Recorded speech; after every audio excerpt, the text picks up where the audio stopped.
শুরু হয়নি বাংলার বাড়ি তৈরির কাজ। সরকারি টাকা দেওয়ার পরেও শুরু হয়নি কোনো রকম কাজ।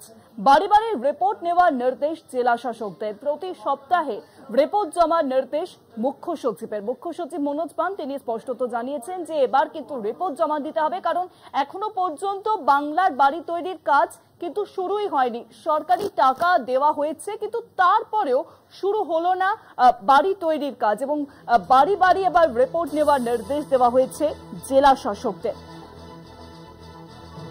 প্রথম পর্যায়ে 1,20,000 টাকা পেয়েও কেন বাংলার বাড়ি তৈরির কাজ শুরু করলেন না উপভোক্তারা, এখানেই কিন্তু উঠছে প্রশ্ন। এবার বাড়ি বাড়ি যাওয়ার নির্দেশ দেওয়া হয়েছে নবান্নের তরফে।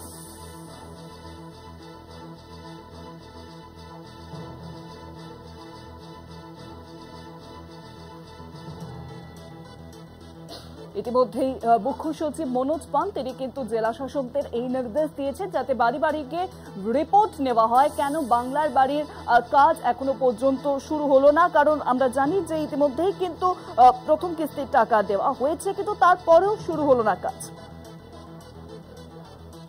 প্রথম পর্যায়ে টাকা পেয়েও প্রায় 3,70,000 বাড়ির কাজ এখনো শেষ হলো না। প্রথম পর্যায়ে 1,20,000 টাকা পেয়েও কেন বাংলার বাড়ি প্রকল্পের তৈরি হলো না, শুরু হলো না কাজ, এই নিয়েই কিন্তু প্রশ্ন উঠছে।